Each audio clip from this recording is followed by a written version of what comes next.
A very good afternoon. Today, UPSC has conducted Prelims 2018, and probably we are the first in India to give you a real-time analysis. The exam had just concluded, so we are here to quickly present you the overall analysis of the toughness of the paper and what exactly is the composition of the question paper. Now, this is the actual question paper provided by UPSC. If you look at the kind of questions, beginning with polity, there are around 15 questions from polity, 15 questions. More or less the pattern has been continued. Generally 15 to 20 questions come from polity every year, and it is a judicious mix of both basic questions from NCERTs and also the current related events, including the speaker and the governor issue and the most of the aspects which are currently in trend. So polity, it is more or less on the expected lines, I would say.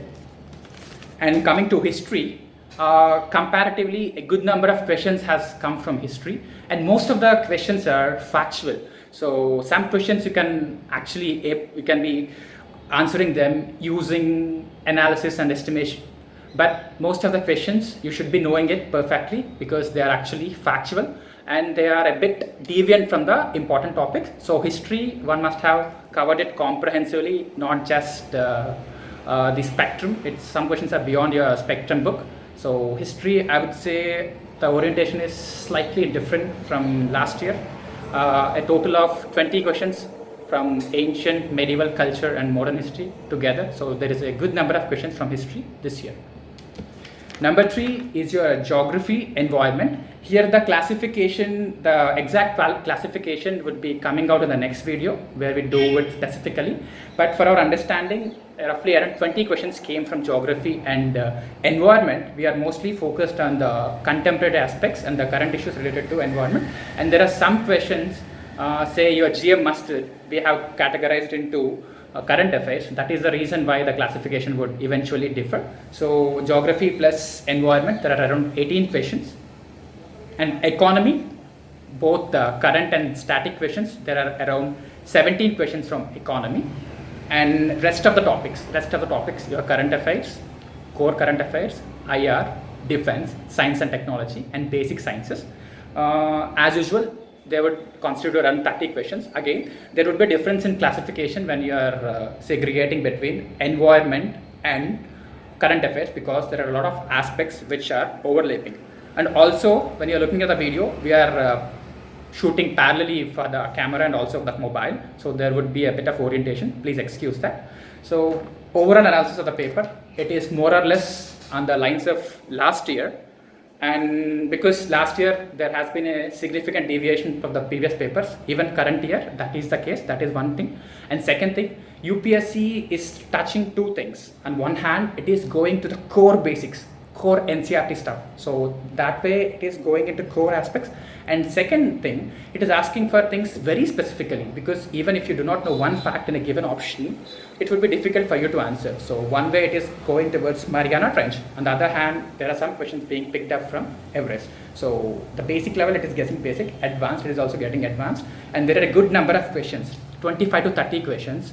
You can directly answer using some elimination techniques, and also if you can play with the options properly, you can actually answer around 10 to 12 questions in set A directly. If you look at it, for example, in a first question itself, they have given something called for Lok Sabha, if a party does not have 75 members. For opposition party, the criteria is 10%, not 75 members.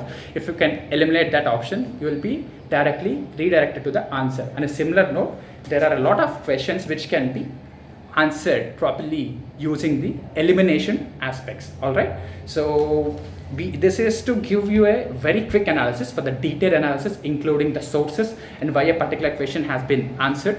We will come back as early as tonight, and again I'm saying we are the first in India to do this on a real-time basis. And going to paper 2, if somebody is watching it now, make sure that you attempt all the questions, and don't worry if you can get 20 to 25 questions right in the first hour. 20 to 25 questions out of 80 in the first hour, be assured that you will crack the paper. So make sure that attempt all the questions and spend all entire 2 hours without walking off. Last year a lot of students have failed to qualify paper 2. Don't take it for granted. And paper 1, yes, more or less the overall paper is online with last year's paper.